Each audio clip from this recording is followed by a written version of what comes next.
Ever feel like you're only seeing the tip of the iceberg when it comes to understanding how complex things work together? Oh, definitely. So much happens beneath the surface. Well, today on the deep dive, we're going to plunge right in. We're tackling a PhD dissertation that really tries to crack open this fascinating world of visualizing group dynamics. Sounds intriguing. Group dynamics. Yeah. Like how teams work together. Exactly. Or, how different fields of research connect and evolve, or even how swarms of AI agents learn to coordinate their actions, stuff like that. Right. It's often buried in dense academic papers, isn't it? Totally. But we're here to kind of pull out the core insights, make them accessible, make them click. That's the plan. And yeah, a PhD dissertation, it sounds maybe a bit intimidating, but really it just represents years of focused work, developing new ways of seeing What exactly? Seeing how groups behave, how they change. So our goal today is to extract the really important bits of this research, explore why these new ways of seeing matter, and, think about the ripple effects they could have. And crucially, do it without needing a PhD ourselves to understand it. Absolutely. Consider us your translators for this particular deep dive. Okay, so visualizing group dynamics. Let's break that down. Visualizing, obviously turning information into something we can actually see, like charts or diagrams, right? Precisely. Because just staring at numbers doesn't always give you the full picture. Not at all. So this dissertation, it addresses a pretty core challenge. How do we make sense of the really complex ways that groups of things, could be people, ideas, software code, even AI, how they change and interact over time? It's like, how we use weather maps to understand really complex atmospheric patterns. Yeah, makes sense. This research is sort of creating similar visual tools, but for understanding the dynamics, the changes within groups. Gotcha. And you mentioned something specific, dynamic overlapping groups. That sounds key. It really is.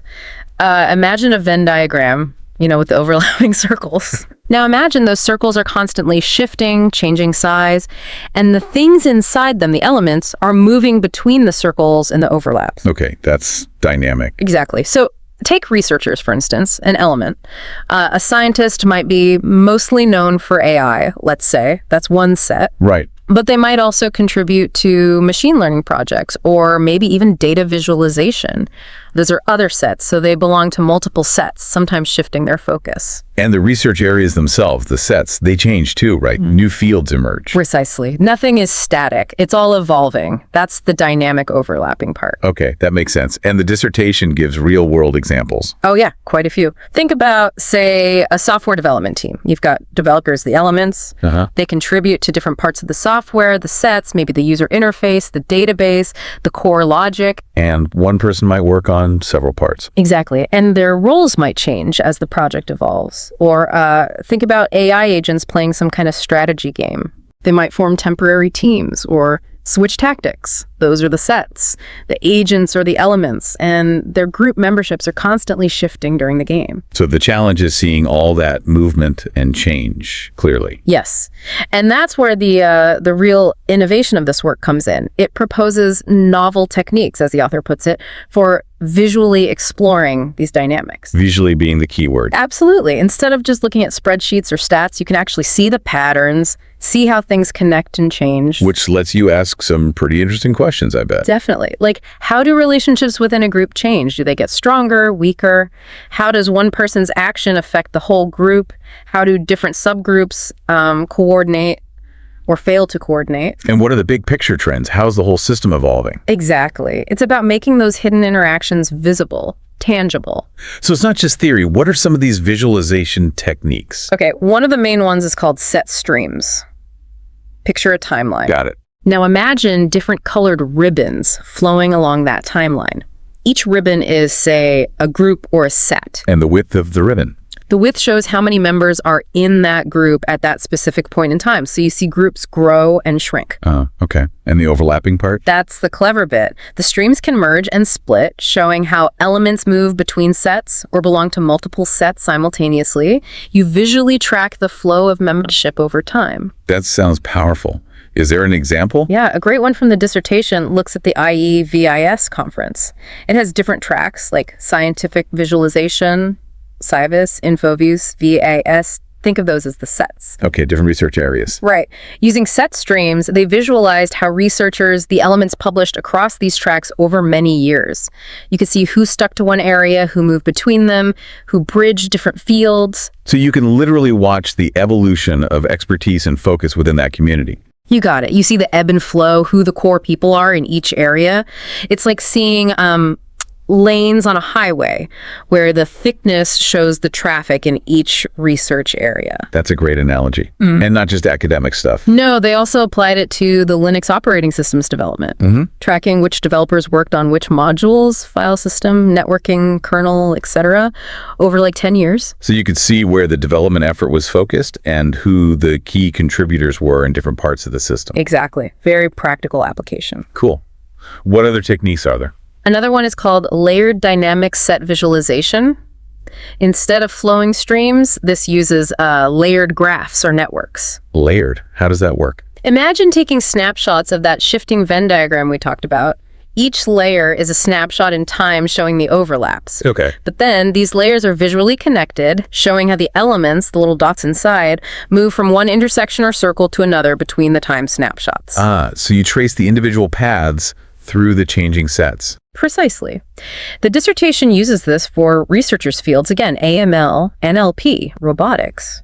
By tracking publication patterns this way, you can see not just that AML is growing, but who is moving into it and from where. Right. Are they coming from robotics? Or are they new researchers? It shows the pathways. Yeah, exactly. It captures that interconnectedness. Fascinating. Okay. Now, the research also went into visualizing interactions in virtual reality, right? Mixed reality. Yes, that's another angle. Yeah. How do you visually represent people interacting with each other in virtual objects in, say, VR or AR? How do you do that? Well, one example was a remote collaboration puzzle. Two people, different places, working on a virtual jigsaw together. Right. The visualization used timelines showing who touched which piece when, and they even overlaid audio data showing who was talking while interacting. Wow. So you could analyze their collaboration strategy, see who led, how they coordinated. Exactly. Who did what, when, and how their communication linked to their actions. Super useful for understanding collaboration in these, new digital spaces. Absolutely.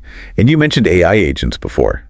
The Pommerman game. Oh, yes, Pommerman. It's a game kind of like Bomberman where AI agents compete, place bombs, try to survive.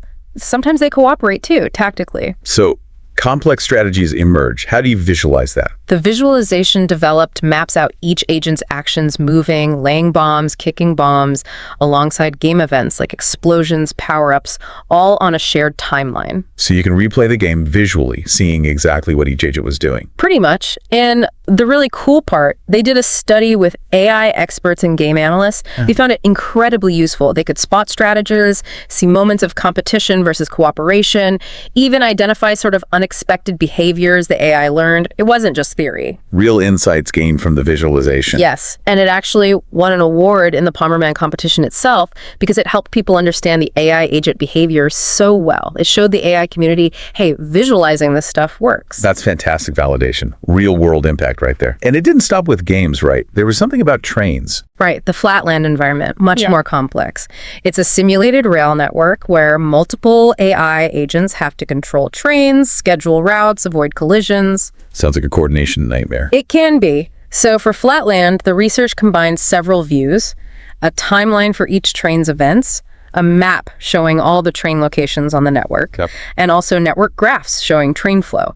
These views were all linked. So you could see the schedule, the physical location, and the network flow all at once. Exactly.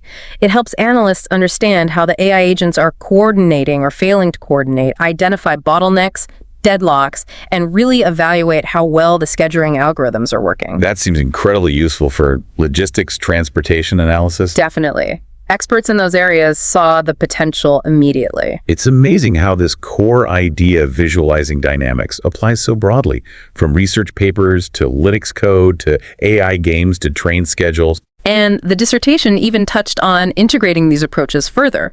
For example, visualizing both how group memberships change, like companies and industry sectors, and how entities interact within those groups, like partnerships, acquisitions. So tracking the business landscape, who's in what sector, and who's partnering with or buying whom, all in one visual. That's the concept, yeah. combining the set dynamics with the interaction dynamics in a unified framework. Okay, so we've covered a lot of ground set streams, layered sets, mixed reality, Pomerman, flatland. Quite the toolkit. Let's zoom out a bit. Why is this work actually important? What's the big deal about visualizing group dynamics? Well, I think the importance really stems from its wide applicability. Think about scientific research itself. These tools can help us see how disciplines evolve, how they connect, identify key players, spot emerging areas. That's huge. Okay, for understanding science. What else? Software development. Teams can get a much clearer picture of who did what, where the expertise lies, maybe where the gaps are, understand how their complex code base actually evolved. Makes sense. Better project management, maybe? Could be. And then there's AI. Understanding how agents learn to cooperate or compete. Visualizing that can lead to better AI algorithms, seeing how they learn. Right, not just that they learned, but the strategies they developed. And we touched on HCI, human-computer interaction. Yes, understanding user behavior in new tech like VRR, improving designs based on how people actually interact, and logistics, like the train example, optimizing complex systems. So the impact is potentially across many, many fields. Absolutely. And a key part of the importance is the visual aspect itself. It makes all this complexity more accessible, not just for technical experts, but for a wider audience. It helps people explore the data themselves. Exactly. It facilitates what's called exploratory analysis. You can visually poke around, follow threads, discover patterns you might never find in just rows and columns of numbers. And you mentioned experts found it useful. Yeah, the feedback highlighted in the work from people in AI, visualization, game analytics, they consistently found these tools, gave them new insights into their own data. That's a strong signal of importance. Okay, so it's useful, applicable across fields, makes complexity accessible. What would you say are the sort of core advantages and what's the potential long-term impact? Right. The advantages, well, first, you get that crucial temporal overview, seeing the evolution at a glance. A big picture over time. Second, you can track individuals, follow specific elements as they move between groups. Third, comparison becomes easier comparing different groups, or the same group at different times. Okay. Fourth, it integrates different kinds of data membership, interactions, even locations sometimes.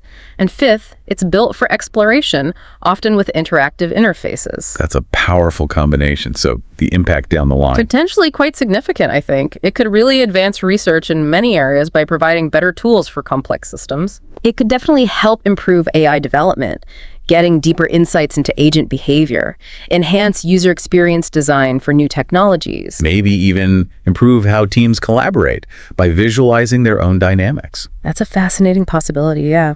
And fundamentally, this work lays groundwork. It pushes the field of dynamic set visualization forward, showing how to integrate different data types. This could spark even more powerful analysis methods in the future. And the Pomerman Award shows it's not just academic theory, it's being used. Exactly. That kind of real-world validation is key. Ultimately, this research offers valuable new lenses, new ways of seeing the complex dance of group dynamics. It makes the invisible visible. Okay, so the key takeaway here for everyone listening is that understanding how groups change and interact is vital everywhere.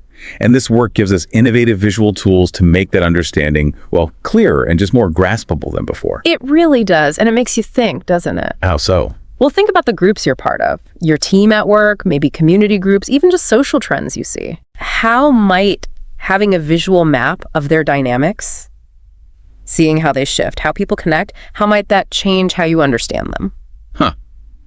That's a really interesting question to ponder. Seeing the hidden currents. Exactly. Maybe something for our listeners to chew on.